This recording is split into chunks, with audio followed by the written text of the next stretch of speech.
I just wanted to start by thanking my colleagues, our colleagues, for putting this together. Again, Anna and Gita, and of course Elliot and Amanda, fantastic team that brought what seems simple but is complex to happen. So that's to their credit that this could happen that way. And I also wanted to give a big shout out to the United Nations, without whom we wouldn't have discussions about SDGs. And it's an organization that is often much maligned, and I find myself from time to time saying, got anything better? And if not, why don't we work with it and not try to find what's wrong about it? So I give a big shout out for all of that, and to all the Urban Thinkers campuses that are happening around the globe, because we're not alone. And I especially like that thinkers part, so that everybody gets the credit for the work they've done to put this together. My name is Lance J. Brown. I'm going to moderate and introduce the panel. We have a full panel. Keep my comments a little bit brief. Some of them may appear a little bit redundant.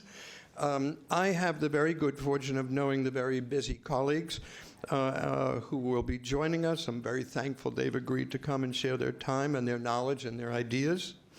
I myself am an architect, an urban designer, and the president of the Consortium for Sustainable Urbanization, co-sponsor of this. The consortium's mission, put simply, elevator-wise, is to bring everything about design that we can to every corner of UN activities. There are other organizations which bring other things to the United Nations better than we could, but we are big advocates for the role of design in doing this, and this panel of professionals draws heavily on that focus. We work very closely with Christopher Williams, the director of the UN Habitat Office in New York, as well as with the executive director, Mamunya Sharif, in Nairobi. We've organized numerous programs at the headquarters here, as well as around the world in Bangkok and Paris and Rio and Kuala Lumpur. And you can find us on our website if you'd like to know more about what we do. And I invite you to do that. Now let's see if I...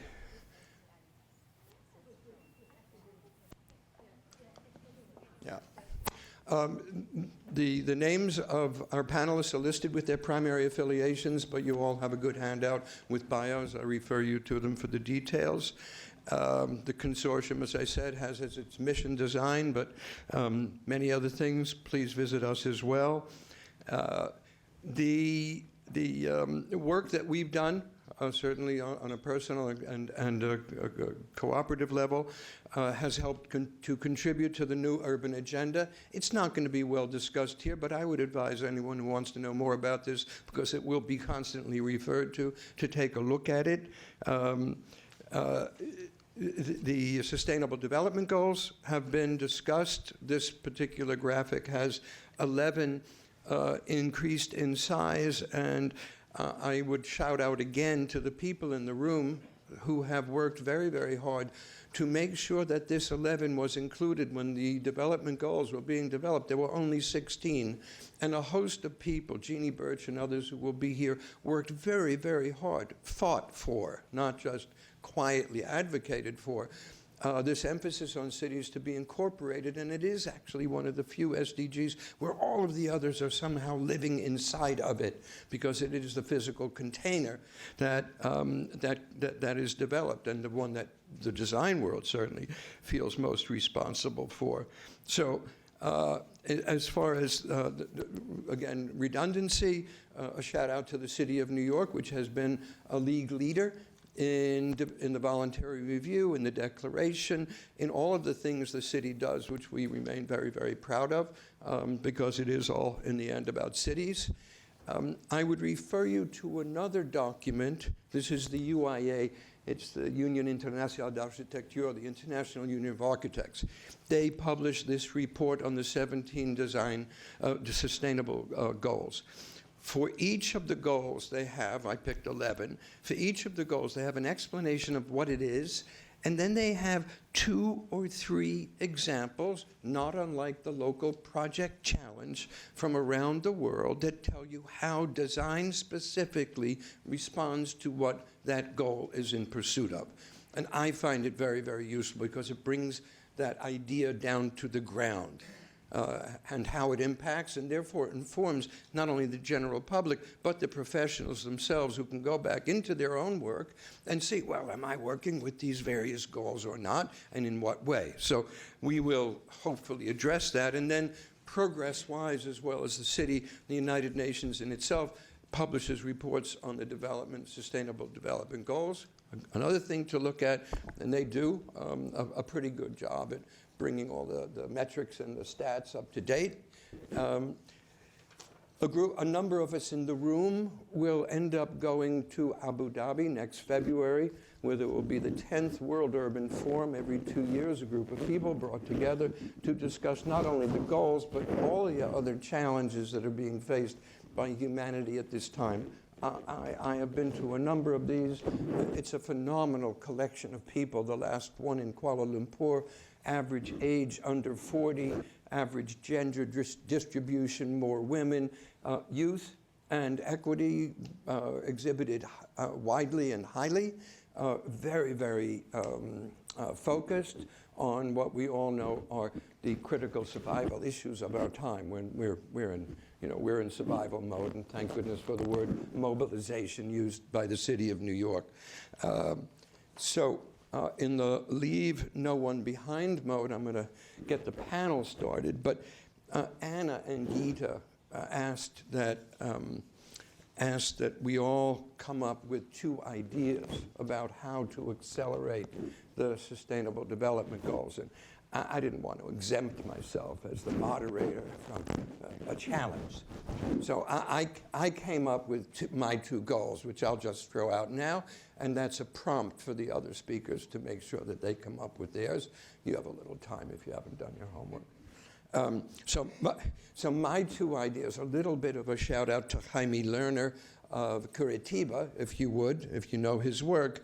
So the first is that we introduce the SDGs into the primary school curriculum and start kids at the youngest age to understand this. And I did read something, was it Italy or one international, just said that they are actually doing that. They're making it part of the curriculum. And the second was, while totally outside my wheelhouse, I have never played one of these games in my life, but perhaps to introduce the SDGs into the world of video gaming, so that as kids are running around inside that virtual world, they actually are running around with these things being part of the parole that they undertake. So youth and digital communications. With that, I want to invite Tom Kennedy, my new best friend from Arup. Tom's been a hero for me in doing this. He stepped in late in the game, and last shall be first. So Tom, you take the floor. We will come back. We'll end up here, and we'll continue the conversation that had to be curtailed with the first speakers.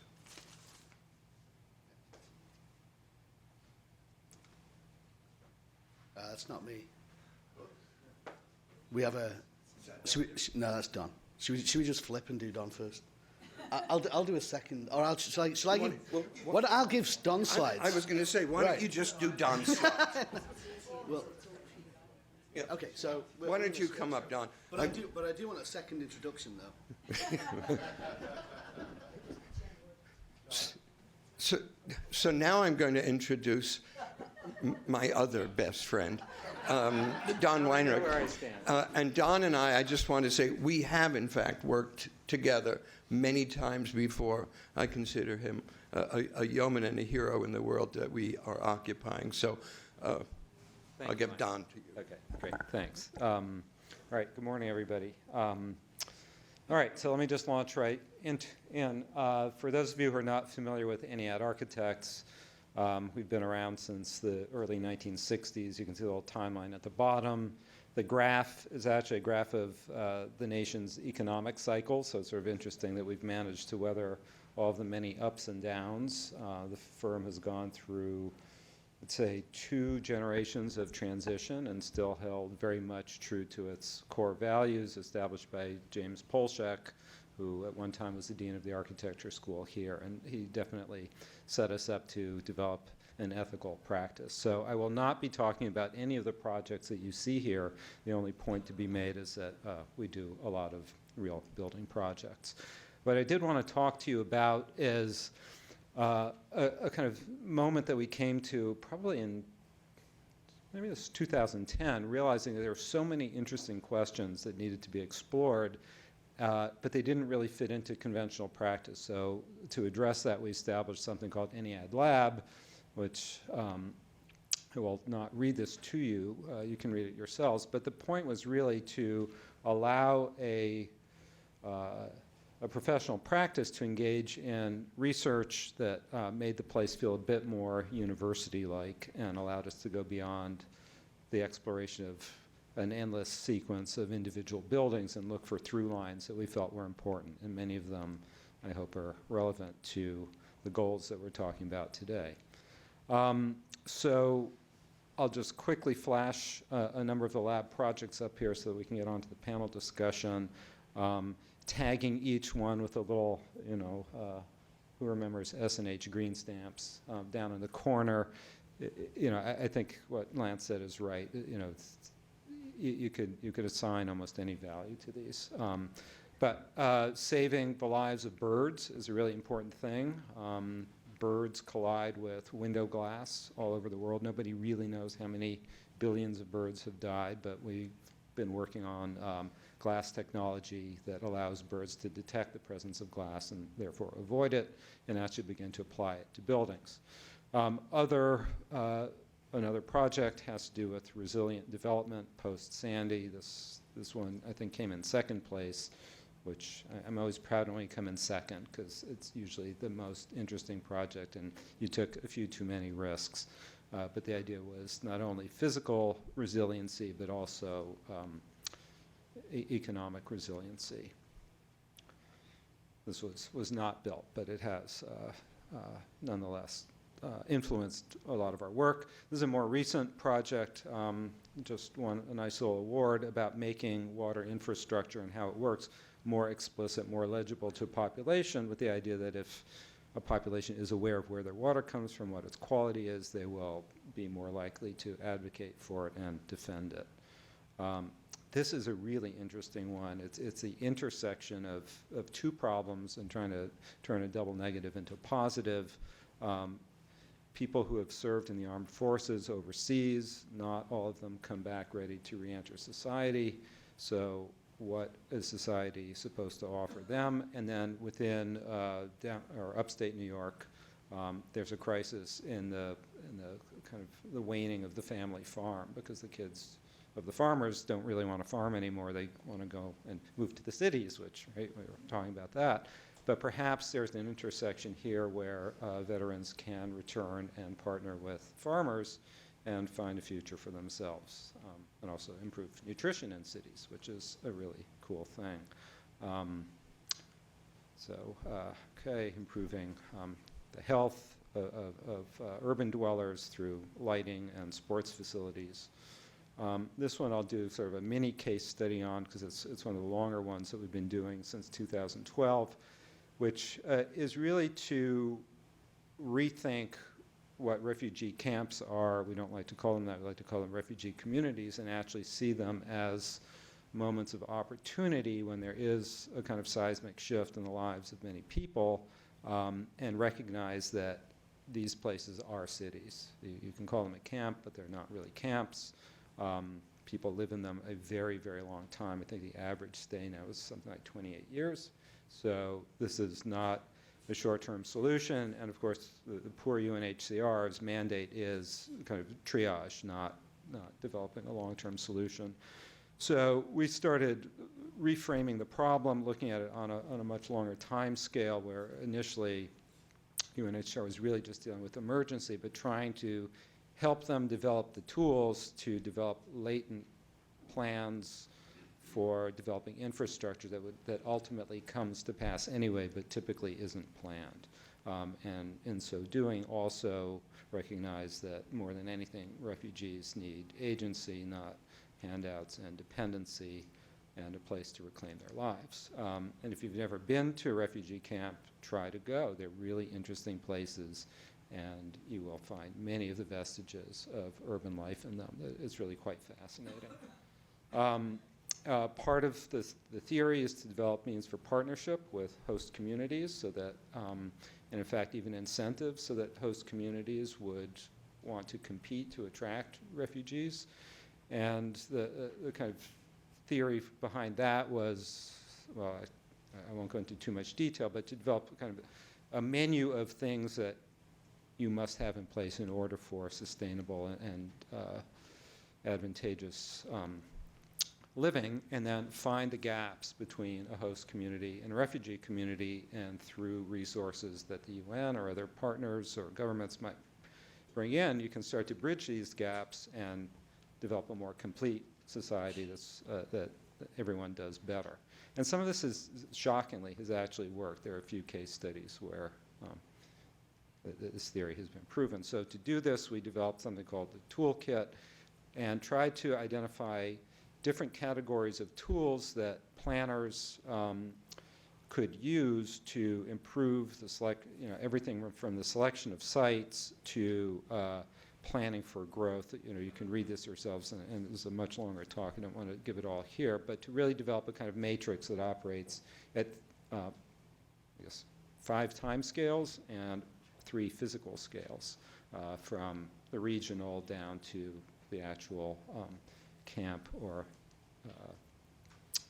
settlement itself, and designing the toolkit really in a way so that it could be a good negotiating tool. So this propeller diagram grew out of our thinking about how to allow these 3 major constituents, refugees, partners, and humanitarian actors, to negotiate with each other more effectively because each has their own very strong point of view, and all too often the refugee axis isn't even present in these discussions. So we've had the good fortune to develop some mock-ups of tools for both macro, meso, and micro site selection, and all the way through to site design, and also have been able to test this, at least in one location in Rwanda a few years ago. This was a rapidly designed settlement for Congolese refugees coming back to Rwanda. And again, I won't go through all the details. Testing it again in a very different circumstance in Nepal. These are some very old camps, about 20 years old, where probably 90% of the population had left to other countries, 10% was left. So the camps were changing, shrinking, evolving, becoming more permanent, more connections with the local communities, but the camps were still not physically supporting the end goal of that kind of integration. And then we've developed a series of tools to teach a kind of mini curriculum or maxi curriculum to students. It's actually a really fun little class. It can be done in 2 hours or 2 days or a lifetime, depending how much time you have. And interestingly, to me, the most interesting thing here is the upper right photograph, where you have people who've spent a lifetime dealing with these issues at the UN, actually really interested in what we as designers could bring to the table, and they felt there was a tremendous need for these tools. A couple of other quick looks at some other projects that are trying to move the needle by making the general public more aware of the world around them, so that hopefully they will become better advocates. A lot of it has to do with this rather terrifying graph that one of our clients showed us, where, I don't know where it all ends, but it doesn't look good.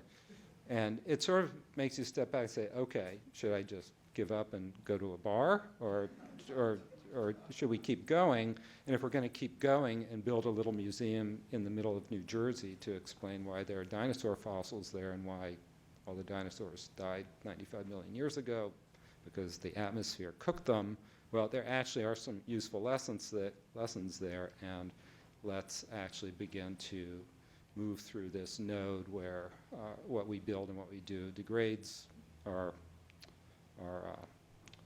environment and begins to be regenerative. So we developed many concepts for this, and I won't take you through them, but the idea is really to get the public out of their cars, touching the earth, descending through the layers of time so they actually realize where they are, and hopefully in the end become smarter voters. another project, different topic, but similarly a kind of politically activist one is the Sing Sing Prison Museum, which hasn't been announced yet, so, but it's coming. And here we press very hard with a client to say, this can't be a place where people just come and gawk. The criminal justice system is broken, and we have to make everyone who visits this place feel a degree of responsibility for the state of this system so that they do something about it. And that seems to be resonating with them. So this is, it has not even really got started yet, but the idea is to work with people who are currently and were incarcerated, but victims of crime, and people who work inside the system to help make it more front of mind to everybody else, all of us, because really we don't think about this very often. So I'm afraid, Lance, that I misunderstood your call to presenting 2 ideas. I thought I heard 2 questions, so I don't have two solutions, but I'll have to begin with these 2 questions. And I think these are kind of interesting.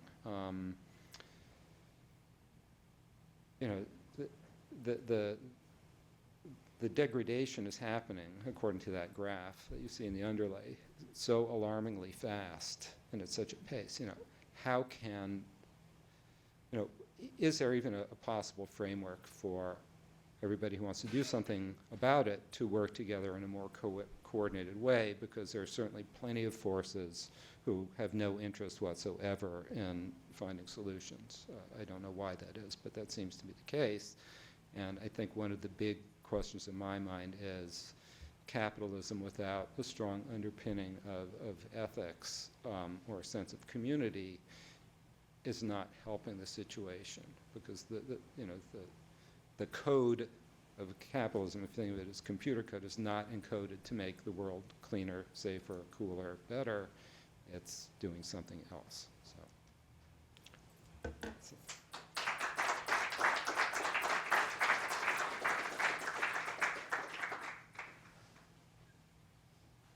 I don't know, maybe I did ask for 2 questions, but as those were so beautifully rhetorical, thank you so much, Don, for living up to my introduction. Now, the thing is, I have to see who the next speaker is, because I don't think these are the order that I necessarily, but that's okay. So this is Hayes, and as Hayes comes up, and especially with that fabulous image, I always think it's worthwhile on a personal level just to share the fact that when I was born, which seems to me yesterday, the population of this country was 140 million people. It's now, let's say, arguably 350, more than double. The population of the globe was 2.5 billion people, and it is now arguably pushing 8. Some people say 7.7. If you look at the world clock, it whips along. And at the same time, this country's gone from, let's say, 50-50 urban-rural to 80-20. So as far as I'm concerned, in my lifetime, I have seen an enormous condensation in urbanization, not theoretical. I grew up, I could play ball in almost any street in my neighborhood with a group of kids, and no cars went by. Once in a while, a car, you got off now it's all cars. So I'm just saying, everything we're seeing, for certain people in the room, it might seem like steady state, and for other people, it might look like the runaway train that it is.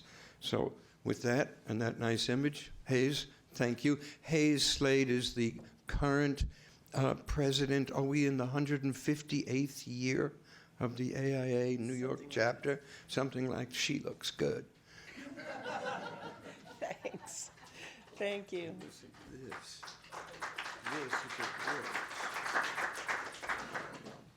So I'm delighted to participate in the program this morning. Thank you so much for including me in the mix.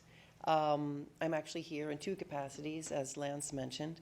I'm a founding partner of a downtown-based architecture firm called Slade Architecture. And I'm also the 2019 president of the New York chapter of the American Institute of Architects. And clearly, the topic of sustainability is the existential challenge of our time. I would also argue that large-scale institutional and geopolitical cooperation is also a tremendous challenge. And for this and so many other reasons, the program today is timely and critical, and I'm really happy to be part of this conversation. So I believe that the SDGs are so powerful partially because they're so intuitive and holistic, and there's just an undeniable and compelling logic around them, which allows them to resonate across cultures and geographies. I also think, as we've heard in many of these other conversations, that there's already a lot of attention and energy devoted to the underlying drivers of these and finding ways to address them. Another way of saying that is that there's a lot of movement in the direction of the goals underlying the SDGs, but a lot of it is also independent. To me, it's kind of like the idea of parallel invention. And I think it's predominantly very positive because we're all moving in the same direction. But I do think that if we understood and articulated the interconnection of the goals better, that we could have more impact. And the other thing that would be interesting is the way that you sort of have your focal central target, but the side targets would also be roped in. So I think it's useful to articulate the ties more strongly. So backing up for a second, and in case anyone's unfamiliar, and I'm sorry because I know a lot of you are extremely familiar, so I apologize for the redundancy. I wanted to quickly explain that the American Institute of Architects is the largest professional organization for architects in the US. It's a professional organization rather than a governmental agency, and so we need to set standards through leadership and advocacy rather than through enforcement. Approximately 70% of US architects are members, which allows for a really powerful network and the potential to create real momentum around issues that are relevant to the profession of architecture.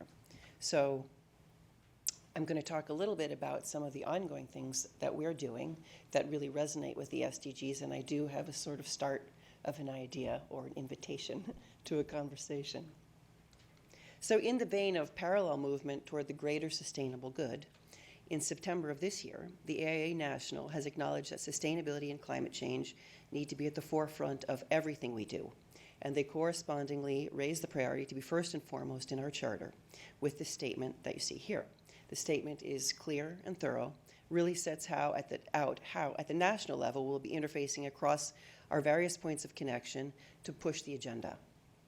The direction will set the priorities across the network with our overarching advocacy work, with lawmakers, as well as the professional expectations and standards. The national organization is broken down into local chapters, which are distributed around the country. And most architects, on a personal level, really connect with the AIA at their local chapter level. And that's really where the success of the organization comes. We're very fortunate in New York. We have a really large and active chapter. As Lance said, it's really old. We were founded in 1857. And we actually have our own Center for Architecture, which acts as a convening space and hub downtown Greenwich Village. Our activities at the AIA really intersect with the SDGs in a variety of ways, from sort of informal activities that people self-select to participate in. Oh my gosh, I can't put this up. It's so much better. From informal activities that people self-select and create to participate in, to sort of these more codified moments that have very strict requirements for participation. The most direct way that architects engage with the AIA is through the committees and the programming that they provide. There are about 25 different committees which have largely evolved from member interest. And so they are a tremendous proxy for the content areas that members are really engaged around and energized to participate and lend their energy to. So interestingly, when I looked at the committees of the AIA New York and compared them with the SDGs, there was a tremendous amount of overlap, which really underscores just how natural this tie-in is. And obviously, goal number 11 is the one that aligns most closely, if you were to think about it, the one that's like really, that target drawn right around the AIA. So I really wanted to take that out of my thought process for a second and think about the other goals and how they intersect with our activities. And you can really see that there's a tremendous resonance. And I think that's a wonderful testament to the engagement of the membership. And then looking specifically at Goal 11, as you would expect, that really ties across almost the entire organization, except for the things that are specific to the profession of architecture. So I really think it's clear that there's a general consensus that people vote with their feet and their time, even more than lip service, that there is real engagement on the priorities and topics. So looking a little bit more at some of the more codified things that we do, it's worth highlighting our annual Design Awards program. Because of the longevity and stature within the industry, the Design Awards shed a spotlight on the particular aspects of architecture and design that are our top priorities. The projects highlighted end up being seminal and influential throughout the field, and significantly, in 2019, we added an additional award category for the first time for design excellence strictly within the framework of sustainability. Previous to this, we had only 3 categories, so it's not like I'm talking about going from 99 to 100. I'm talking about going from 3 to 4. It was architecture, interiors, and projects, and now there's an additional focus on sustainability. So this is really quite significant. And the last aspect of the AIA that I wanted to talk about today is the through the lens of SDGs, is this ability that we have to align ourselves with other institutions and create these cross-institutional links for shared initiatives. And at its heart, the AIA is really a network and a community. Thus, when we align with other programs around shared priorities, there's real momentum because of the pre-existing ties that can be mobilized. One great example of this is an ongoing project that directly ties to SDGs 8, 10, 12, 16, through the work that we've been doing with a new initiative to eliminate slave labor in the construction supply chain. Just stepping back for a second, Grace Farms, another institution local in Connecticut, was established with this focus on social justice and a particular emphasis with the goal of eliminating slavery in the modern world. Sharon Prince, the founder, and her team were bringing their social justice lens to the construction industry just around the time that they were completing their own building. And they were learning some terrible truths about how our buildings are often made and the materials that go into them. She then reached out to the AIA on a national level to raise the issue, and the national organization put the New York chapter in touch. We were invited to one of the very first working sessions, and there was immediate connection and a realization of this aligned shared mission. Also, the AIA is uniquely suited to bring awareness to the professional community efficiently through the network that we already have in place. So as a result, the AIA is directly tied to expanding and developing this initiative, and there's over 100 architects participating, which really have impact. Obviously, it's going to have to bring in the entire construction industry on all facets. So obviously, we have to look at the job site practices as well as the specification processes. And the ultimate goal here is to create a codified system where projects can be certified sort of along the lines of LEED, if you will, but for an ethical practice. It's in the very, very early stages. There are a lot of even tools that don't exist that we'll need to make in order to realize this, but the more we can increase the focus, the energy, the dialogue on this, the more we're likely to have an impact. Just a little plug, there's actually an open seminar on it on Friday evening up at Grace Farms. So I mention this because this is an emerging potential success story of cross-institutional collaboration. It's also very much in process. Another successful moment of institutional collaboration and network effect was earlier this year. We held an open competition that we co-sponsored with New York City Department of Housing Preservation and Development. And the idea was to look at and address some of the challenges of public housing by taking these small remaining non-conforming lots around the city and inviting architects to propose innovative multifamily solutions. The competition was jointly hosted by us along with HPD, and it was really an interesting and complementary partnership because obviously HPD has this deep subject expertise in affordable housing as well as the lots scattered throughout the 5 boroughs, and AIA New York has the professional network and the competition expertise. The competition received over 400 entries from around the world.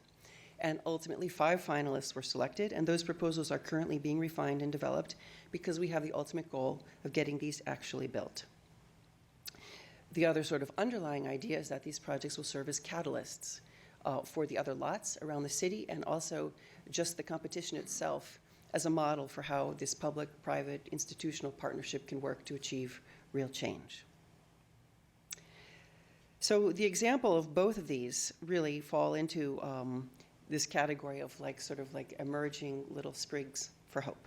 And it's a great illustration of the power of network effects when goals are shared and resources are complementary. I think it also illustrates, it's also illustrative because both of these really grew from the client perspective.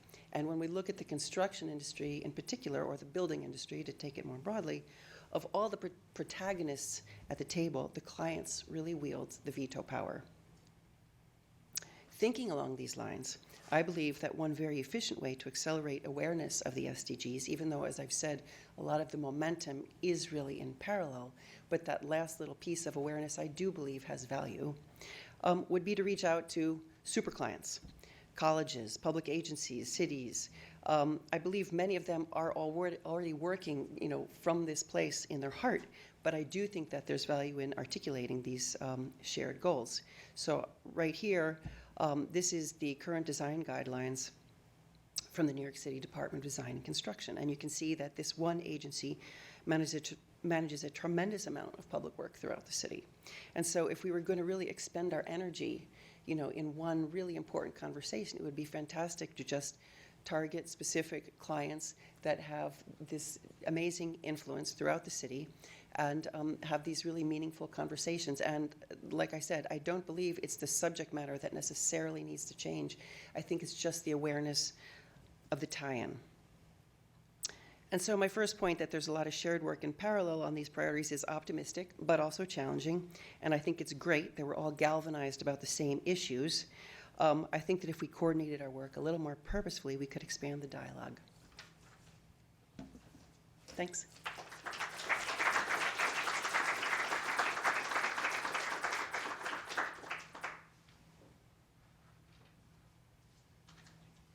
Thank you, Hayes. You did exactly as you said you would. Perfect. Great. No, really great. So next up,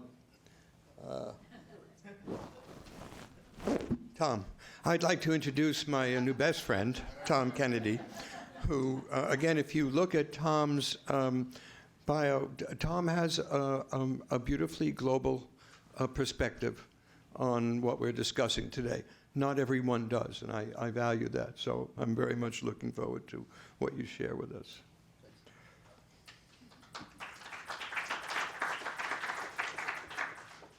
Thanks, Lance. I think that might be the first time I've ever been introduced as beautiful, so I'll take it.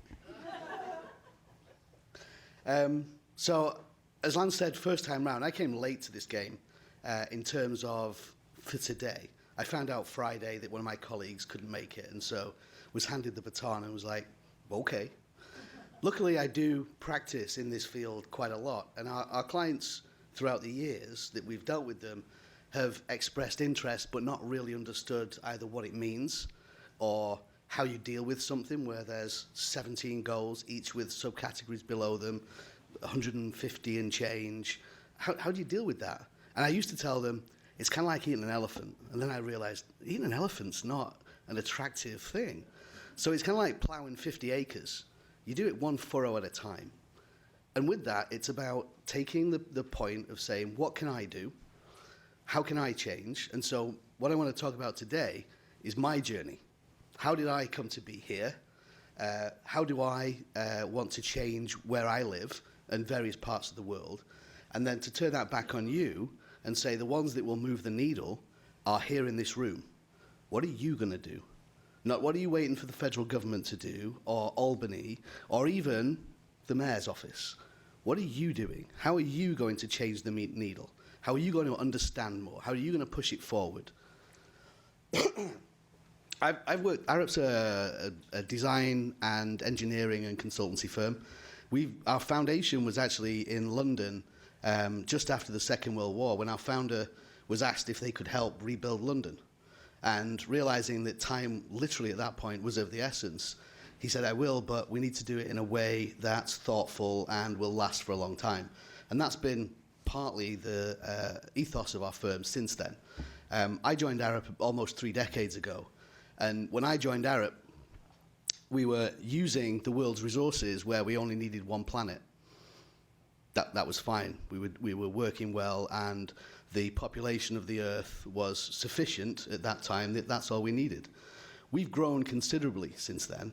In that last 30 years, we're now at every year requiring 1.7 globes to sustain where we're going with development, and that's accelerating. So by about 2050, we'll need 3. And I don't know about you, but I can't see another planet out there that we can go mine just yet. I know NASA have got some great ideas about harvesting comets, but I have a feeling that might be a few years away. So this is where I sort of came into it. This image, and some of you I know may have seen this before, but I see this as like, well, that's a really good image of the world from a different perspective. But I look at this and I see affluence. I see congregations of people. I see wealth, but I also see density. And I see where we're trending as the attractors. The one thing you don't see here is that the dark area right in the middle actually has more urban population than North America. But it's spread out over a long way. So you don't get the same concentrations, but Africa has a larger urban population than North America, which I found a little weird. The other thing I found out about this, or worked out, I should say, which was late, and I chastised myself for this, is that this is clearly a doctored image. Because unless this was taken during an eclipse, the world is never in darkness in its entirety at any one point in time. And I felt kind of gypped by that when I found out, but I still use it because I think it's fun. So this just goes to, the World Economic Forum pulled this together about where people are migrating to, how cities are growing, and how cities are evolving to deal with that. My background, I'm a civil engineer, which means I do, infrastructure, buildings. I'm a structural engineer as well. So I do what my friends call concrete farming. So anything linear, roadways, trains. And somebody asked about Texas. Texas are actually the only state that are actually building a high-speed rail right now. So, there is some hope for everybody. Sorry, I threw that in there last minute.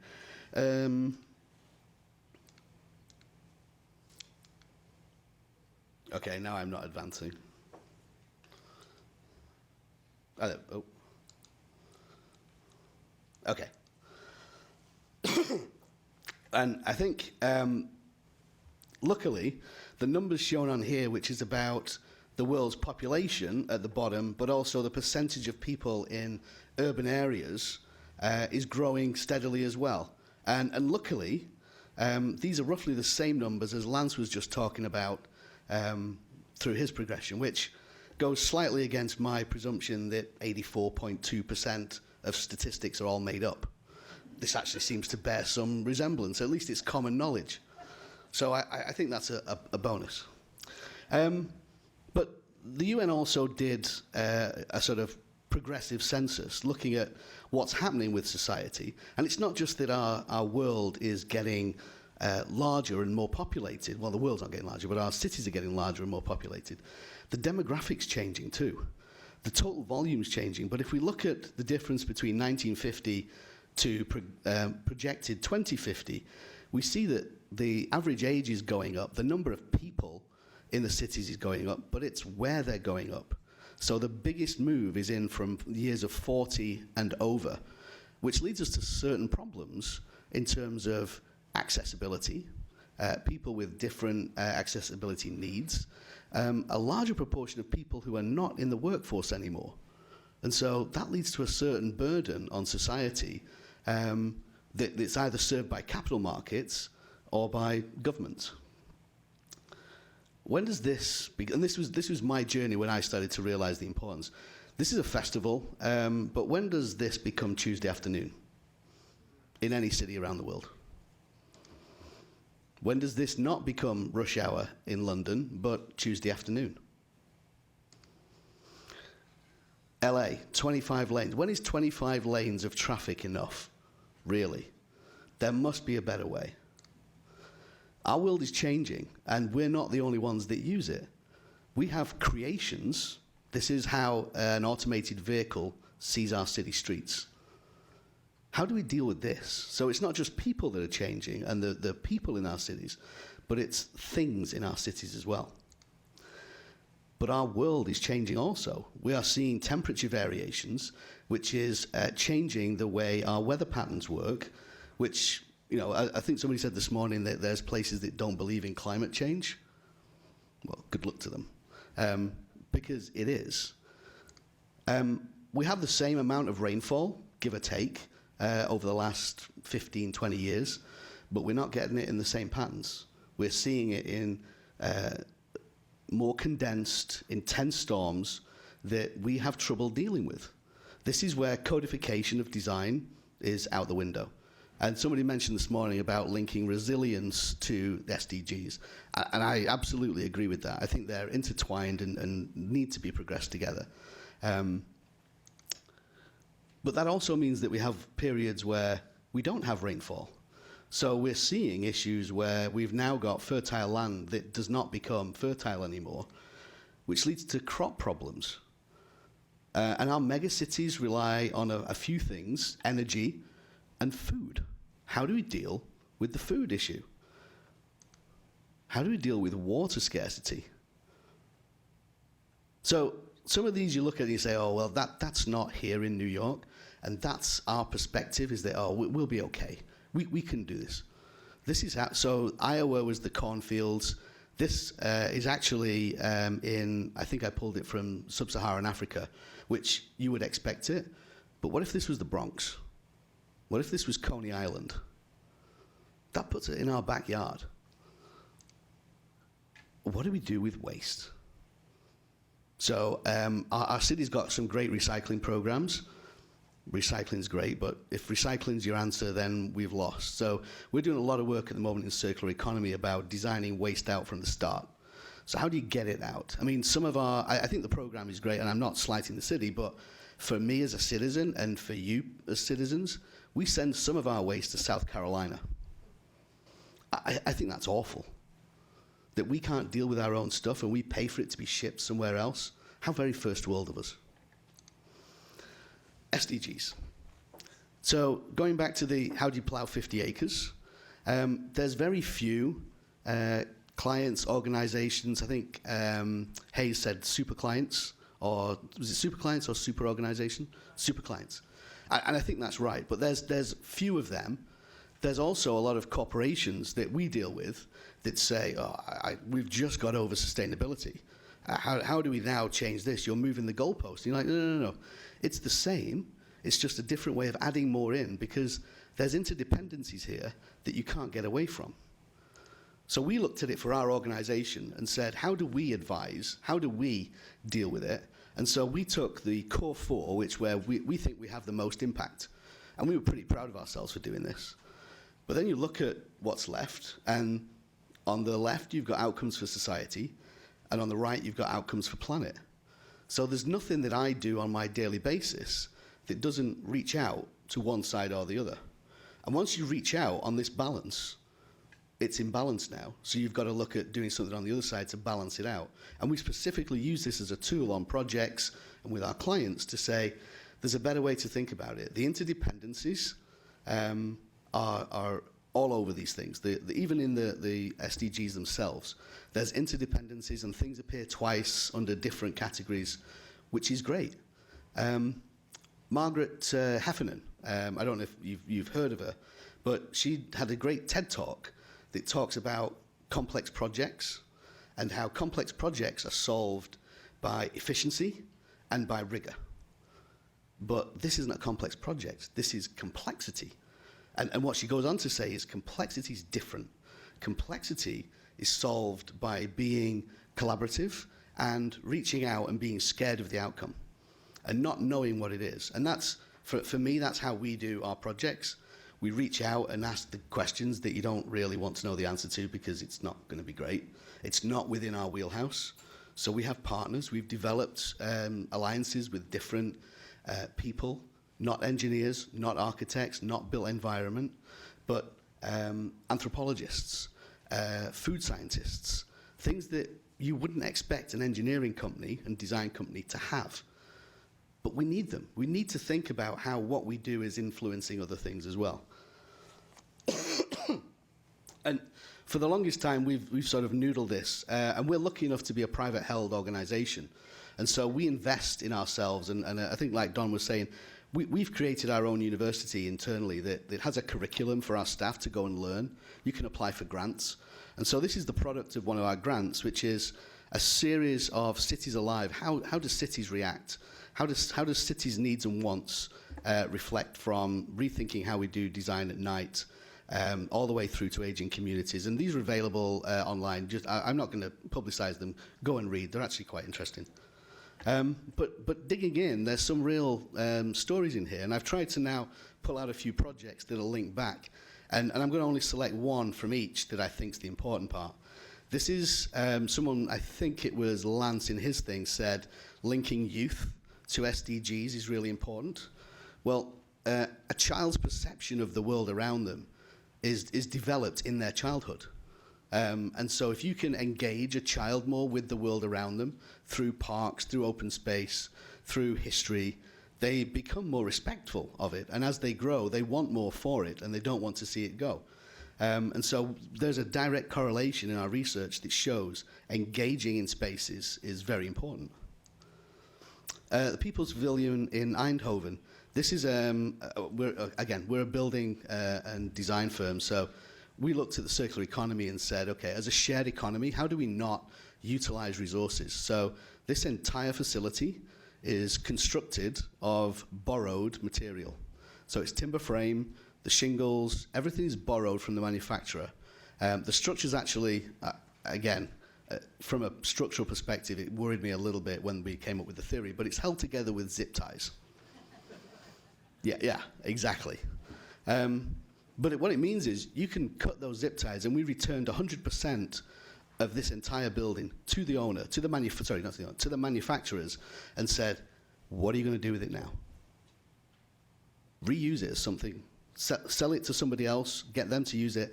But there's a model where we can look at buildings as a bank, as a material source, and keep reusing them rather than just crushing them and sending them to landfill as daily cover. Rainbow Bridge, nice structure in Long Beach, but there was a couple of issues here. This is about connecting buildings. It connects, I think, the Civic Center with something else, and it's about promoting walking in LA and in Long Beach specifically. The lighting is designed so that it's consistent. There's no on switch with a great crackle of electricity. It's photosensitive LEDs that are low energy, but also gives you just enough light. It's not glaring. It doesn't offload a lot of extraneous light. Mount Pavilia in Hong Kong. It's a low-density suburb. I think it's referred to as the Garden of Hong Kong or the backyard of Hong Kong. But this was it's a water treatment. So this is rain collection. It's a aquaponics. So they actually produce food and vegetation in it. It sustains fish. And in the development, as part of the waste stream, they actually have a reverse vending machine for your waste. And the waste produced, the organic waste from the development, feeds the fish. And so there's a cycle there of using waste as a commodity. Excuse me. International Centre for Tropical Agriculture. A great foundation. They are actually safeguarding native seeds and species so that there is a bank of local seeds, beans, and other plant life that will offer biodiversity going forward.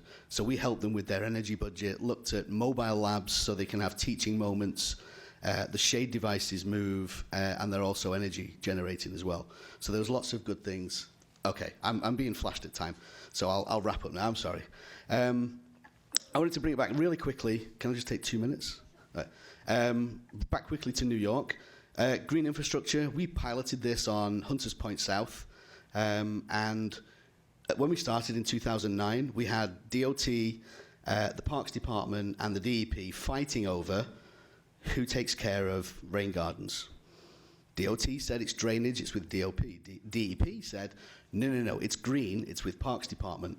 Parks Department said, no, that's roadway, it's with DOT. And they all sat around the table and pointed at each other, classically. But we worked through. So this is a difficult conversation. It was worked through. And now green infrastructure has become one of the most successful projects in New York City, in all 5 boroughs. And it's taking out, I'll do this quick, I'll get rid of that.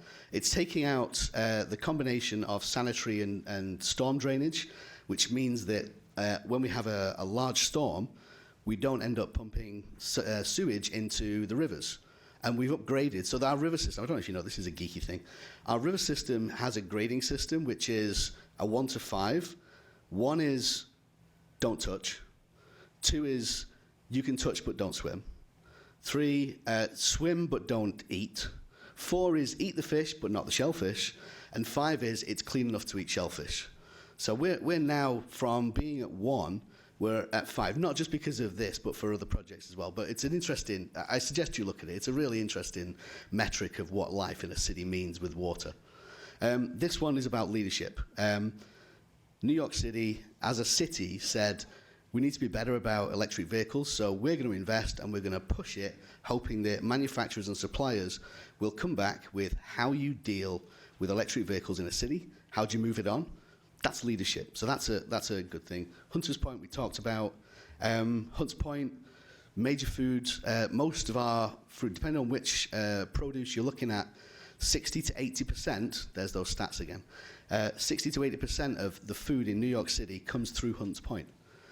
You've probably seen in the press that it's not protected from storms, it's an aging, it doesn't meet federal regulations. This is one of our major issues right now in terms of our people as a city. Our cities should look different. And maybe, this is not my slide, I totally borrowed this from one of my colleagues in London, but maybe our cities should look differently. Thanks.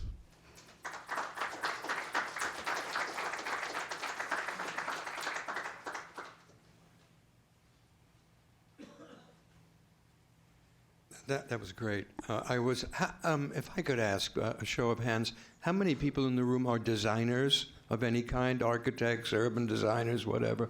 That's great. That's a nice percentage. I was thinking that I myself, I'm going to go back and revisit a project or two and see if I can assign the sustainable development goals that I did sort of implicitly and see how they surface explicitly. And I would encourage you to do the same just as a way of measuring what you're doing. I know tomorrow there's a frameworks session where we'll talk about other ways that you can do that. But so far, from my experience, this one seems to be easily applicable and therefore potentially very, very useful. The last panelist speaking is Tom Wright. I've known about Tom's work for probably, 80 years, Well, you get it. It's the Regional Plan Association. And it's been around discussing how the region develops for a very long time, and meaning it's really had to focus on these issues as each plan has been rolled out. So I'm very much looking forward to what Tom has to say about how it intersects with where we are. Tom. Thank you, Lance. It's a pleasure to be here. I'll say when Lance and Ted reached out and asked if I would participate, I kind of said yes before even asking what it was about. But I didn't raise my hand there because I'm an urban planner, which I think means that I care a lot about cities but couldn't hack it to get through architecture school. And I have my former professor, Elliot, here to see whether I deserved a passing grade at Columbia. I'm going to focus a little bit more on New York City with my presentation and regional plan and just kind of explain a little bit of who we are and what we do and how we think these goals are being reflected in a lot of, and New York has come up obviously many times this morning, but talk a little bit more about that. And in particular, I'm really going to focus on Goal 11, which is the one that I think most directly connects with the kind of work that we're doing here at Regional Plan Association. We're actually 97 years young. We're starting to think about our centennial. And we are a private nonprofit civic group, an NGO in the UN parlance, that has been thinking about the entire tri-state metropolitan region since, something, it was in the early 1920s as this group came together to talk about this. New York City, greater New York City, was less than 25 years old at the time. It was the kind of greatest experiment in regional governance, and I think in our nation's history, and it had been catastrophically successful. And so growth was now spreading out beyond the 5 boroughs into Long Island, northern New Jersey, the Hudson Valley. And there was no public sector entity thinking about this entire metropolitan region, its development patterns, its infrastructure investments, its society, its economy, its housing. And to this day, there still are no even, we're 3 states, 31 counties, 782 cities and towns, and yes, one of those is New York City and its 8.5 million people, and 781 are not. And in planning in the United States, as often many of these issues are devolved down to the local level. And so this is in many ways kind of a recipe for disaster, especially when you're thinking about something like climate, which doesn't care what political boundary it's crossing, does not care about what your neat constructs are. So we try at RPA to kind of think long-term beyond 4-year horizons across these political boundaries and outside silos. We created in the last century 3 regional plans, each one really a product and response to the issues of the day. In the 1920s, it was about deconcentrating and relieving the overcrowded conditions and urban poverty and concerns that we had back then. By the 1960s, it's turned around almost completely, where now we're worried about how do we remagnetize and attract people into our cities and make sure that we don't just keep sprawling out forever into the wilderness. In the 1990s, it was really about taking some of those same ideas from the 60s and trying to put more heft and implementation behind them. But about 5 years ago, we started in the process of saying it's time for us to do a 4th regional plan. We kind of looked back at what had happened since the 96 plan. Many of the recommendations we put out there had been adopted. Other ones, whether they'd been adopted or not, were kind of well in the public dialogue. And the terrain had shifted a great deal. And so in particular, we kind of led the effort for the 4th plan, saying, let's think about, we're a values-based organization. What are the values that we're going to promote in this plan? We do, as an organization with absolutely zero weight of law, it all relies, of course, on us talking to other organizations, groups, individuals, and being able to draw them into our process. And kind of out of that, we recognized equity, health, prosperity, and sustainability as the 4 factors that would drive this plan forward. Out of that, we came up with kind of 4 major categories: fixing the institutions that are failing us, rising to the challenge of climate change, creating a dynamic transportation system, and making the region affordable for everyone. There are 61 different recommendations in these, but I'm just going to give you a kind of broad overview of some of these to give you a sense of how these connect to the SDGs, and in particular with relation to cities. In fixing the institutions that are failing us, what we're talking about here are the large public authorities, the MTA, the Port Authority, the kind of the institutions that we've created that are supposed to address our the challenges. As we know, climate change is something that has come along in recent years, and we've never really invented any kind of public sector response to it. We thought that the best was the West Coast greenhouse gas initiative, pricing carbon in the transportation sector. And so bringing those kinds of approaches to the region and trying to adopt them became a major piece for us. Also, we have a lot of history at RPA in terms of open space preservation. And for much of the last generation, that was focused around watersheds and preserving drinking water supply. And to a large degree, many of those have succeeded. You look at the New Jersey Pine Barrens, the Long Island Pine Barrens, the Highlands Council in New Jersey, the New York City Watershed Agreement, and you see before and after real changes in development trends and positive indicators. So what we started to say is, well, can we take that same type of approach of a regional commission overlaying over local zoning and land use controls, and use that to try and push towards resiliency. And so we think that that's an exciting area. But I'll say that of all of these, I think, and just to preview myself, Lance, I think one of the two recommendations I will make is around congestion pricing. This was actually something we recommended in 1996 before there was a London zoning charge, before Stockholm, before Singapore, hell, before we even had the technology to do it. But we knew that bringing the external costs of driving into the system, making drivers pay, and using that to invest in the public good and other things would be a positive system. It has worked everywhere. We were 3 votes short just about 12 years ago in New York, 3 votes of subsequently convicted for corruption legislators, votes short of getting it back then, and too bad we didn't. But earlier this year, we did pass. And you can see from this map, this is actually the existing system. You know, I'm also on the mayor's task force to try and figure out what to do with the BQE, and a quarter of the people on the BQE this morning were coming from South Brooklyn and going to Manhattan. And the only reason they were on that overcrowded road was because we pay them to go there, because there are other more direct routes for them, but we pay them to drive out of their way through local communities, because that's the screwed up system that we have today. And so congestion pricing has been adopted in a little over a year. It will go into effect. And we have an enormous opportunity here, not just to generate more than $1 billion a year for mass transit, but to start to unravel this situation, to break the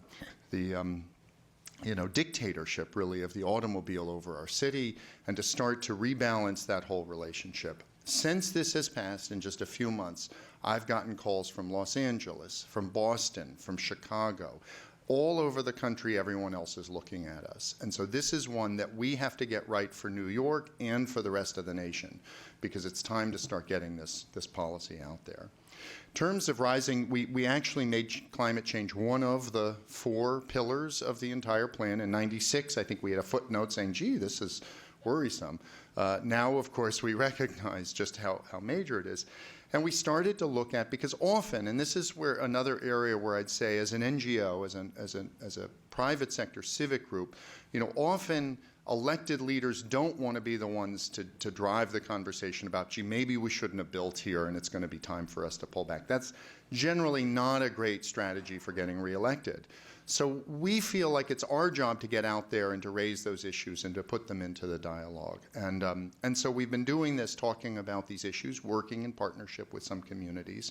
But in particular, when you look at the expected effects of sea level rise on our community, there are 2 places that stick out. One is southeastern Queens and the Rockaways, and the other is the Meadowlands, marshlands across the Hudson River, where we've developed communities. You're looking at about a dozen different municipalities in this map.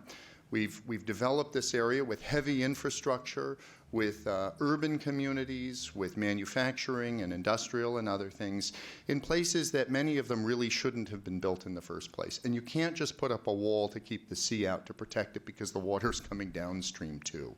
Right now in this area, quite candidly, one of the smallest of the Port Authority's airports, Teterboro, which provides private aviation, is in the middle of this area. It's kind of towards the top of that map.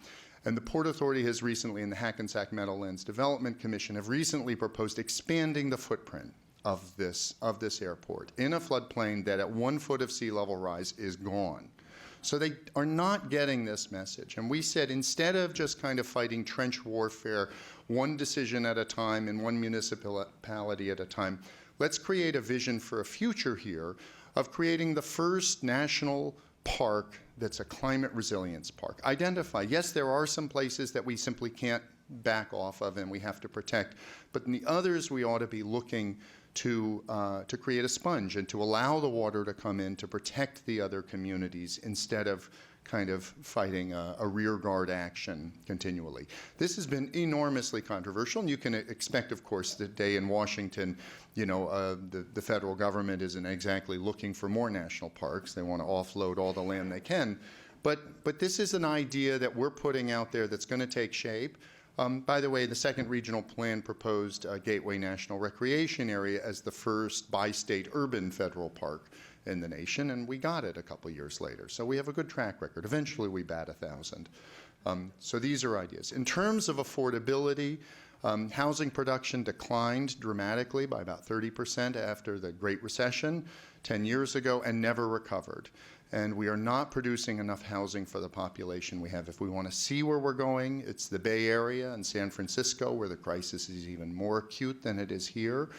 And so we need to figure out ways to house people. But we know, and I thought some of the charts earlier about the changing demographics are very clear. We know that the population will be older and younger and less in the middle, and that the needs of that population will be very, very different than what we're producing today. And in particular, we can change some of the outdated zoning and land use regulations. We have to create more housing, frankly, without even more building. One of the things we're looking at very aggressively is kind of housing laws outside New York City. And of course, I'll say in New York, NYCHA is a catastrophe and something we have to fix, and we put out proposals for reinvesting in that.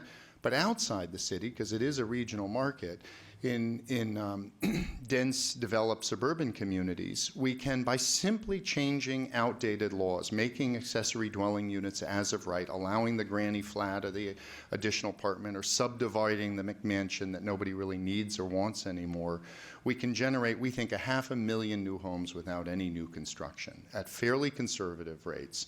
And so these are the kinds of changes that we need to be making in these communities.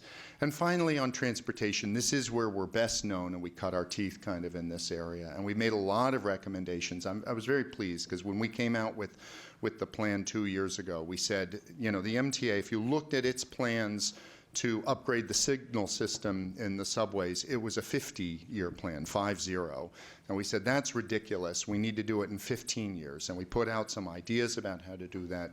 And a year later, Andy Byford and the Transit Authority put out their Fast Forward plan, which essentially said exactly the same thing.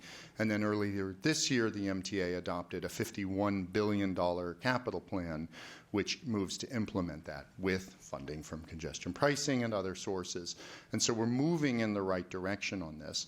But this is kind of a broader, technology is allowing us to be more interconnected. We are taking back our city streets from the automobile, even as we create more capacity. And, so we have kind of looked at all of these issues. And we have this modest proposal we call T-REX, which would be building new tunnels and other things across the entire region. Now, I'll just kind of close with this to say we know at RPA our goal is not to build this out exactly.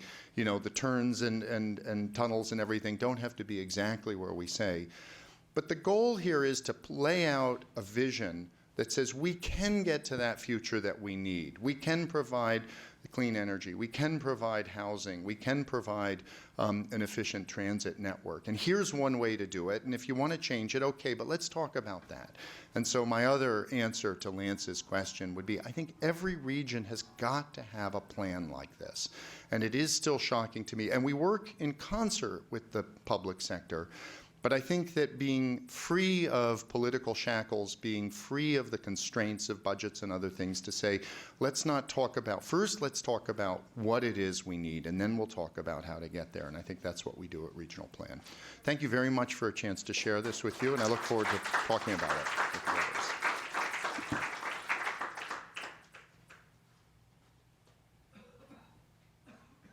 Thanks very much, Tom. Always compelling. I must say, I have noticed with the regional plan that between the first and the second plan, there were 50 years. Between the second and the third plan, there were 30 years. Between the third and the fourth, there were 20 years. And I'm wondering when you're planning to put out... Not me. The, Not me. Yeah, I'm sorry, but we've accelerated the production of plans, Tom, and I have a feeling that you may actually have to do an open planning system, that the plan for the plan has to stay open and alive. You also said one other thing that we all in the room know, and I actually memorialized. The only quote that I've asked be mounted on a website I'm involved with, which is, "Nature does not respect political boundaries." And in New York City, even as a young student, I knew the New York region had, what was it, 1,600 separate municipalities, all dealing with the same issues, overlapped with education and taxes, and it's an impossible situation. And in 2014, I brought a woman from Zurich who had the title of the Director of Public Space for the city of Zurich, where the public interest was elevated to such a high degree that all other interests were subjugated to it. And it's a system that I would hope one day a city like New York could adopt, where we don't have separate agencies fighting with each other, but an overarching umbrella that deals in the public interest of each of them. With that, would the panelists come to the table, and you each have a microphone, and you can become chaotic if you want. I always think that the people who've done the heavy lifting should probably have a first opportunity of asking questions of one another that may have occurred to you during a different person's presentation. And I'd like to give that privilege to you all going down the line. You may or may not have such a burning question, but if any of your colleagues said something that you want to know more about, I'll tell you that the reason this comes is the CSU did a program at the United Nations some years ago. We're all interested in the exchange of best practices, and somebody stood up and said something from London, and a person in the audience who was going to be another speaker jumped up and said, "Can I come and visit you? I want to hear more about that." And I said, that's what I wanted to see happen. So does anybody want to jump up and visit anybody about what they said? I feel like I just went. No obligation, so if that's... Well, maybe, sure. Go, And it's go. not necessarily for anyone here. It could be for some of the prior speakers. But it seems to me that the issues that are being discussed here are so enormously complex and interwoven. And what can we do to arrive at some appropriate technique for quantification, for verification, for measuring the impacts of all of these rather disconnected micro moves to actually have confidence that what we're proposing or what we're doing is actually having the desired impact, or even understand what its impact is? That sounds like a really good question for either Tom. Could I? Sure. So, take that off there. I hear what you say, and I think measurement is great because you can show progression. I'm very wary right now of having a metric, kind of like the LEED checklist for the SDGs, because honestly, I think that has become a refuge for lazy engineers and architects to take an easy pass by just ticking a box. I'd rather we had the approach of thinking about it as professionals and members of society to say, what do we want out of it, and define our goals, and those goals are going to progressively get better. You know, as we've seen sort of progression in the LEED checklist throughout the years, I'm just wary of having a checklist that says that's all you need to do. That's good enough. I think we should be better than that, and I think we should challenge each other to say, go forth and do what you can. Sometimes you won't get all the way, but other times you need to go further. And I think we should hold ourselves accountable, not have a piece of paper. But that's just my opinion. Tom, your world revolves around keeping tabs, Yeah. right? Yeah. I'll admit I'm going to take a contrary position. I mean, I understand where you're coming from, Tom, and the danger, of course, of setting any kind of benchmarks is that they become, a ceiling rather than a floor, and that's what's happened. The flip of it would be, of course, without really knowing how we're doing towards these, we could either be, just not moving along, or even worse. And I will say, and it came up earlier today, there's a lot of debate around the new regulations that New York City has put into place. And we were very supportive of a lot of them that came out. But there has also been criticism about some of them, that they actually have a kind of anti-density bias, and that they create some incentives that won't work very well to get where we're trying to go.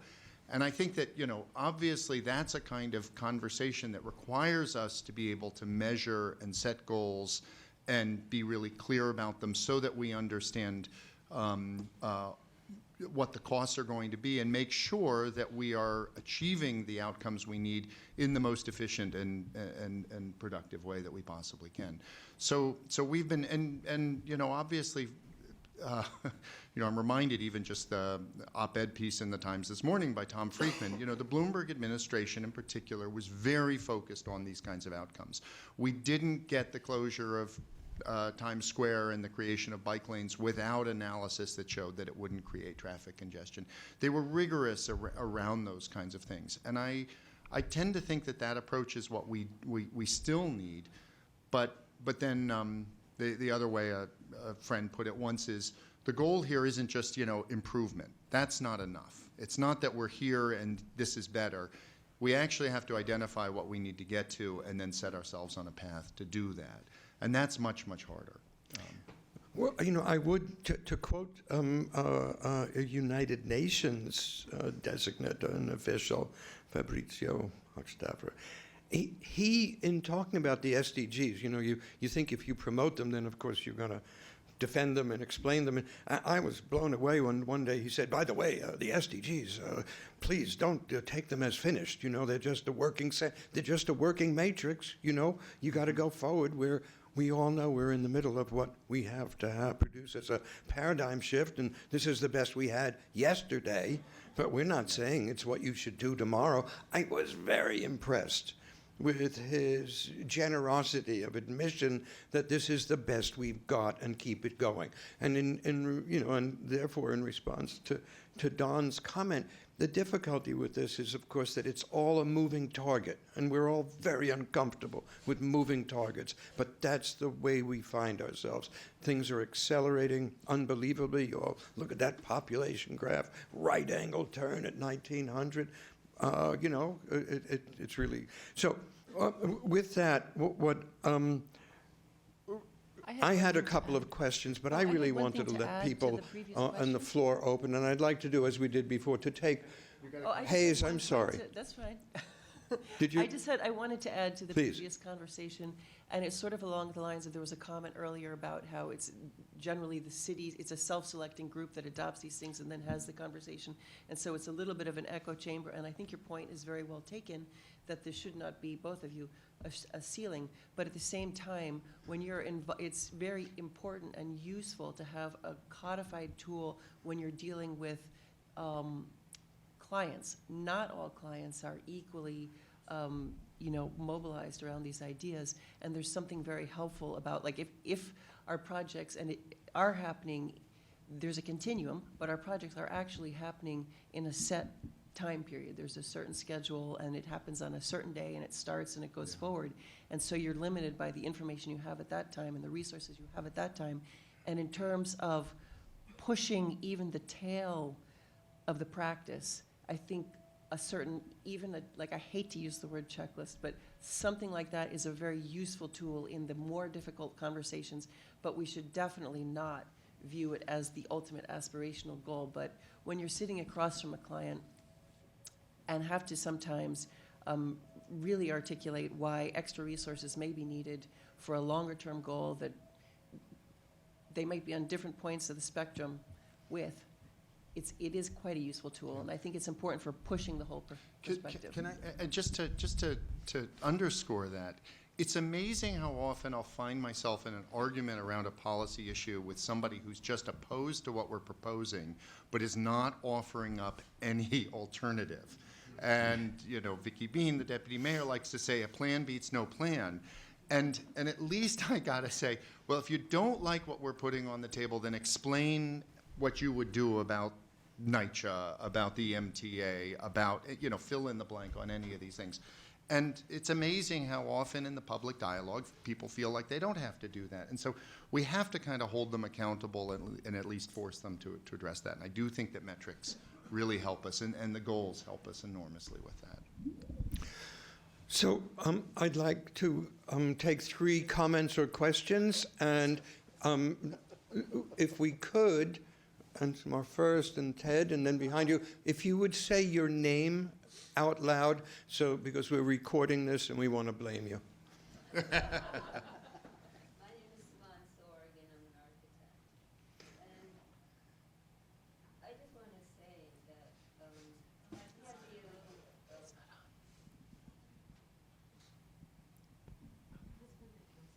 little. Okay. I just want to say we have to be a little careful about what we are doing here. Is what I've seen here today, imagery that's actually offensive. There, in the panel here, the slides show hordes of Indians or, Asians in a space of distress, in a position, in a posture of distress. And this imagery, I think, is almost like wallpaper, but it's infectious, and I don't think should be used in quite the way it is. Say, for example, if you're talking about slavery, let's start with the slavery that happens in our architect's office itself, where young architects and even older architects are expected to work 60, 80 hours a week without compensation. That's slavery. And I think we should be putting up an image of a Western white person at a table to depict slavery. So I really think we have to be careful about this, spreading this kind of imagery. Secondly, I think, I'm also, I was born in a refugee camp in India after my parents were refugees from Pakistan. And to think of refugees as and my father was a physicist and my mother was a biologist, and to think of refugees in a very homogeneous way is a similar dismissal of the kinds of societies we're talking about. Very potent comment. Thank you. Ted? Yes. Before this panel, the city and Columbia were represented. And I just wanted to say that the city has communications to thousands of people, and the university does. I do, and with 1,100 people at Perkins Eastman, and the Consortium for Sustainable Urbanization has communications. And I think every time, or almost every day, in our email, we get information, and lots of people we deal with don't get that information. And if I now, every day, will take something that comes to me that's new about the SDGs, and I'm going to send it to my network. And I think, frankly, I wear the pin, and I know more than most of you about the SDGs because I've been participating, and I know not enough. So I have to learn, and I'm learning every day, and we have to get more people thinking about this. So that was my first question. And the thing I want to talk to you about is when I hear all the problems, and I think about all the problems, and I count the 17, I get concerned about priorities. And it shocks me because I'm a housing person, and I know that housing is not only number of units. It has a lot to do with a lot of other pieces of the economy and social and environmental aspects and economic aspects of communities. So how do we deal with priorities? Thank you. We're going to take one more question from this side of the room, and then in the next round, we're going to get that side of the room. Okay, my name is Sonal Berry, and I'm an architect and urban designer here in the city, and I also am a design professor at Anand National University in India. My question is to you, Hayes. You mentioned that at the AIA, you increased the awards category from 3 to 4 to include sustainability. The first one being architecture, interiors, and I forget what the third one was. But my question is, why is sustainability a separate category?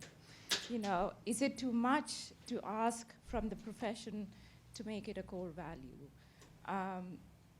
I think we cannot keep building the way we were building 30 years ago, as Tom said, not even 15 years ago. And there needs to be a significant shift in how we prioritize architecture. Well, that's a great question. Maybe we could start with that and work our way through the other comments. Hayes, do you want to? Yes, so you're absolutely right.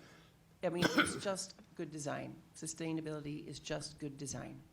And it is threaded through all of the awards, architecture, interiors, and projects is the third one.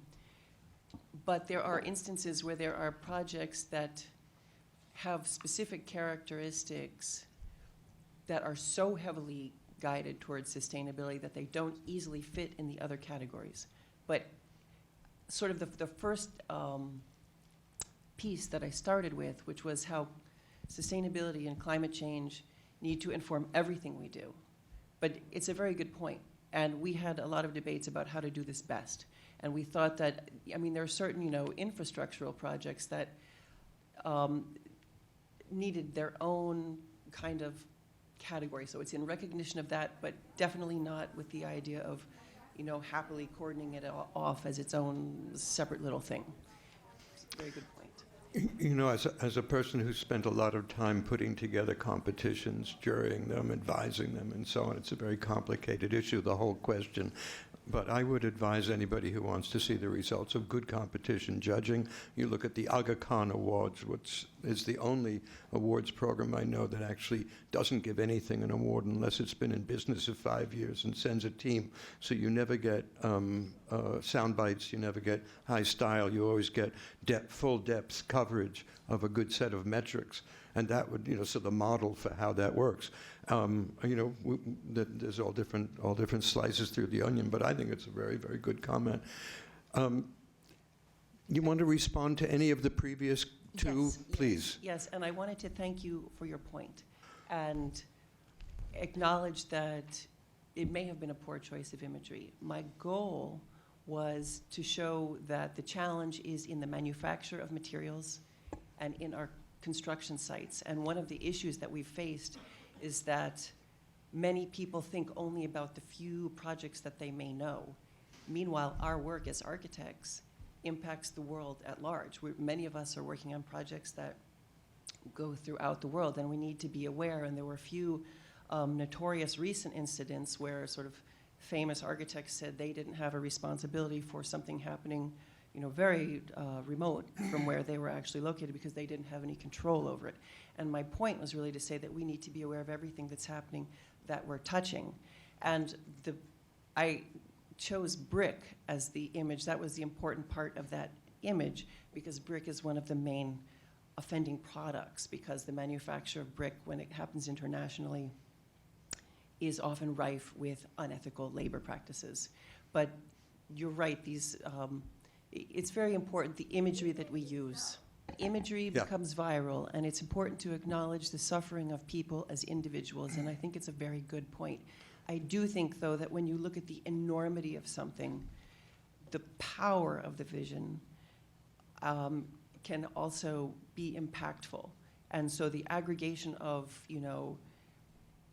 my image of birds or people, or like the power of numbers is also an important piece of information that we're getting.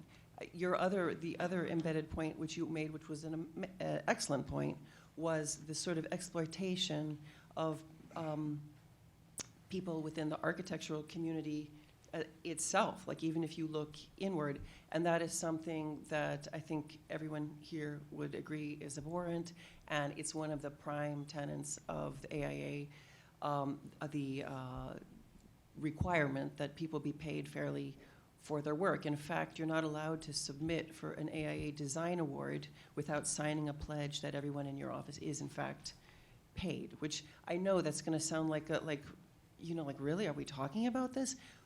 But, so that is a definite floor. But it's something that we still focus on. But thank you for your points. There were some questions out there. I'm sorry, I don't know your name. Yeah, but it is you, not the window. And then who was, and then yourself in the black sweater. I don't know everyone's name. So, Yes. name, Hi. rank. Yes. Hi, I'm Sriyoshi Banerjee. I lead urban design with the New York City Economic Development Corporation, and I really appreciate all of your presentations.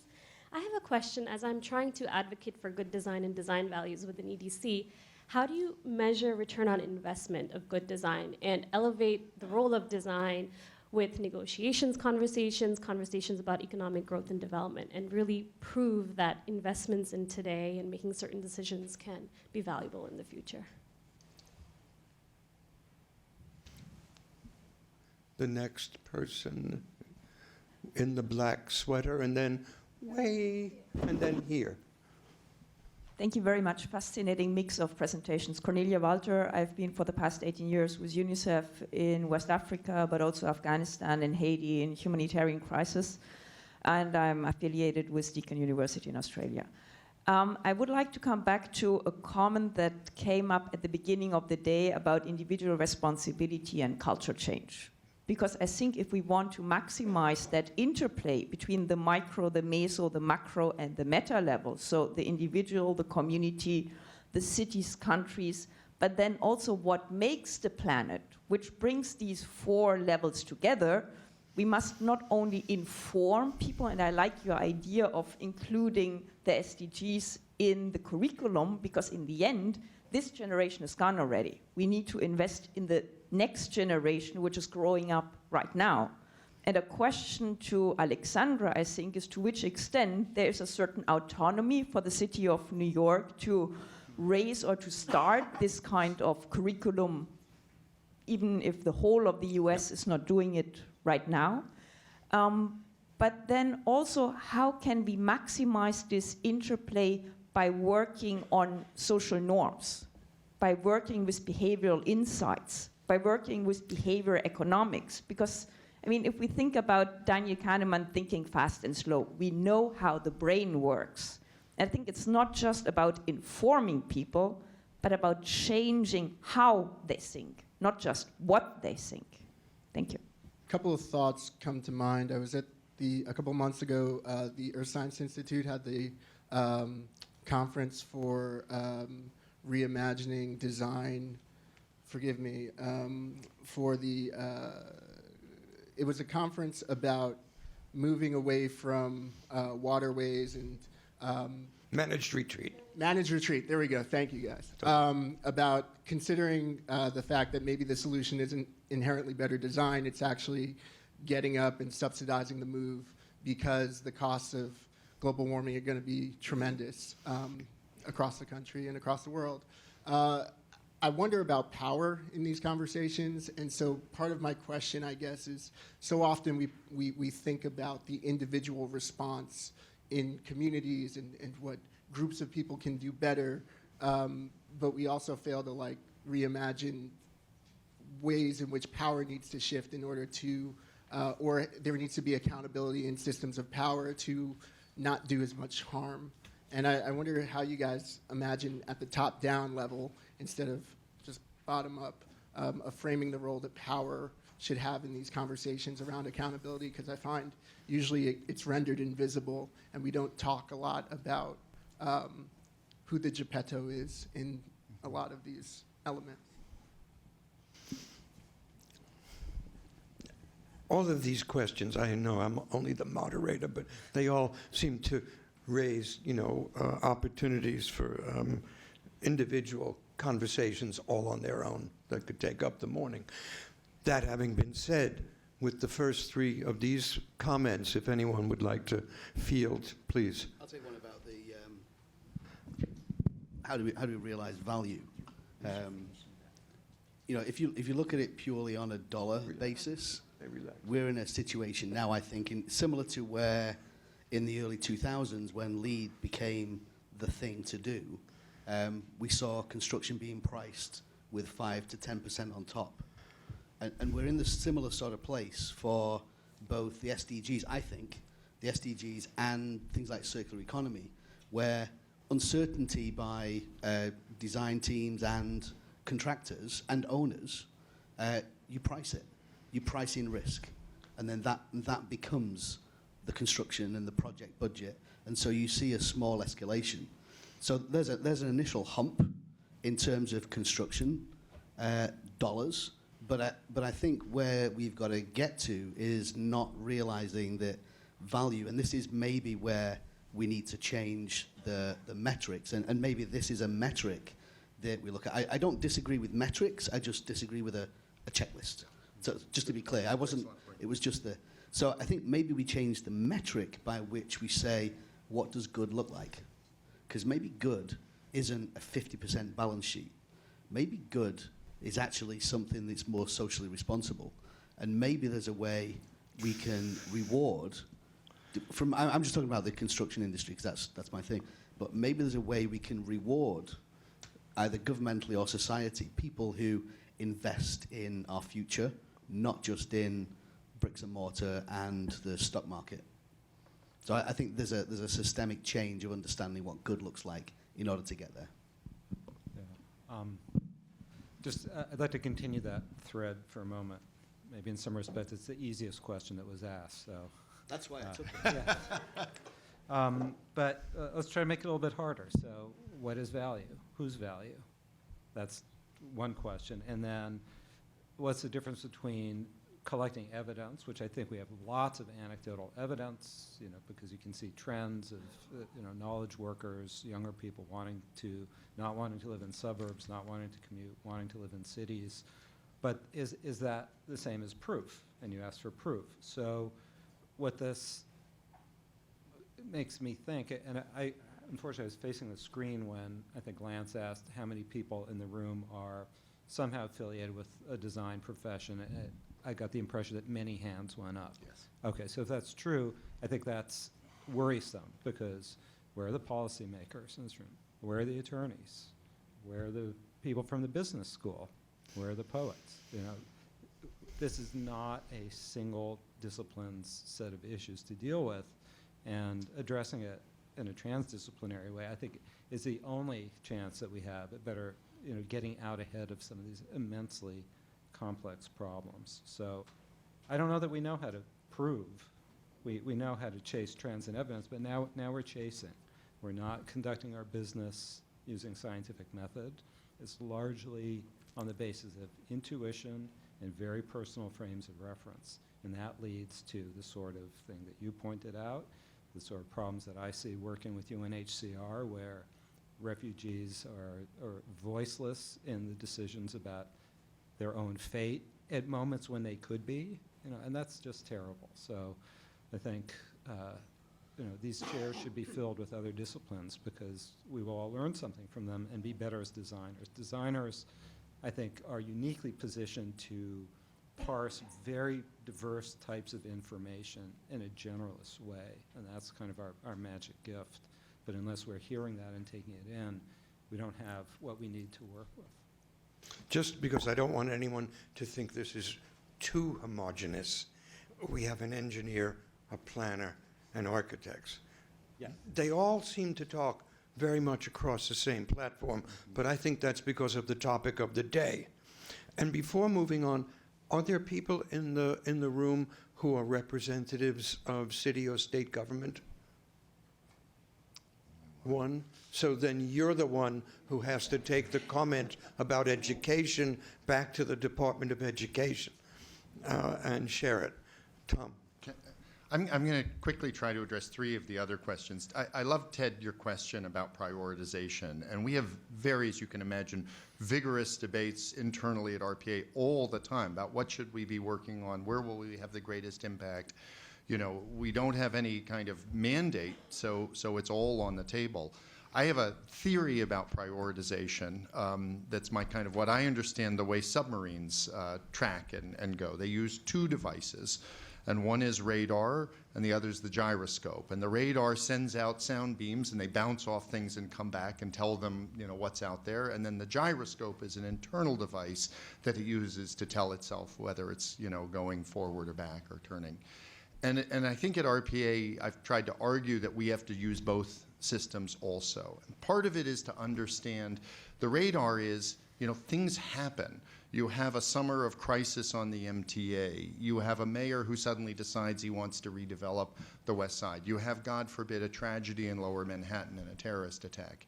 These things happen, and as an organization, we need to respond to them, understand them, kind of look to see how we can play a role in those and try to move things in a positive direction. But at the same time, we have a gyroscope, which is we can say nobody's paying attention to this issue, but we know that we are moving directly in the wrong direction on affordability, that NYCHA is something that everybody has in New York and the region has a stake in, not just the 400,000 people living there. And so we try to kind of combine both of them. And at the end of the day, we know that all these issues are connected. And so another real strategy for us is to say, look, you care about housing, and we'll talk about that, but understand that part of the answer to this is to realize that transportation policy is housing policy, and that how people get around is going to be very important to their living standard. And understand that having a house and transportation is probably the key element with a job to them having a healthy lifestyle and good health and being able to live life to the fullest. And so understand that it's a health issue. And kind of understanding, again, the connections between these. So whatever issue we use to dive into it, it's then trying to explain that. So I just wanted to put that on the table. The curriculum issue has come up a few times, and we've also talked about this. And of course, I'm enormously jealous of the folks in Chicago 100 years ago with the Wacker plan who got that put into the Chicago curriculum. We all talk about that. And we've thought about, again, how much priority to give to trying to get RPA and the work that we've done into this. What I've come away with, and especially having 3 teenage daughters, is social media is the curriculum today. And I mean, what's playing out in the, you know, in the Democratic primaries is folks who get their information one way are talking about these sets of issues, and people who get their information a different way are talking about others. And so to me, it's been what we've prioritized is really trying to get into social media because that seems to be actually the curriculum. I just want to kind of give a shout out to that question about the role of power is exactly also an extraordinary one, and one that we do worry about too, especially as it relates to climate change and what's going to happen to communities. Because we can all create these nice dynamic maps that give us the best estimate of what happens at 1, 3, and 6 feet of sea level rise. But when you're talking about people living in public housing in Queens versus people with their large second homes on the Jersey Shore, it's a very different kind of question as to what the impacts are going to be and what the response is going to be. It's especially hard because the science tells us that certain things are likely to happen, and we can't ignore them. But there's a real kind of, that tends to lead to a kind of top-down dynamic, which is going to be spectacularly ineffective working with these communities and not necessarily get you to the right kind of, to you know, protecting those people's lives or making sure that they're going to be safe. So the role of power in these kinds of questions is one that we try to be very conscious of and think about and realize that the way we are going to engage certain communities, and again, the way we're going to prioritize these issues, is going to depend on the amount of agency that we think a community has and what kinds of role the folks in there have. And actually, one of the things I'm proud about in the 4th plan, I didn't highlight it, but we actually have in kind of improved decision-making. We talk about the fact that in a lot of these communities, you have folks who send their kids to public school, who pay taxes, participate in the lives of the community, but aren't allowed to vote because they're non-citizens. And while I can't change federal policy, why not allow them to vote in local elections? Why not allow them to help pick the people who are representing them on the school board and other things like that? And so we actually talked about kind of democratic processes, which I think play into that too. But thanks, I just wanted to hit those. Thank you, Tom. I have, we're closing down, and I have 3 closing thoughts. One is to share 3 words that I think came up during the course of the conversation that I think are drivers. I think youth is a driver, I think mobilization is a driver, and I think paradigm shift culturally is a driver. I think those are 3 things that I think we can take away. Second is everything to do with social media. For those people in the room who are engaged with social media, push it out and have people, as Ted was saying, expand your network. You can use CSU, you can use Columbia, CSU_org. We have a newsletter. I think every organization that you see on this organizational chart does that. Use what we've done here today because it's extremely good information. And in regard to that, my last comment is an enormous, well, if you look at the back of your tag, you know there's a table number that you go to. So what I was thinking was you could look at the back and then you could stand up and give these people a standing round of applause as you then go to your table. That we get a standing ovation and a crowd move at the same time.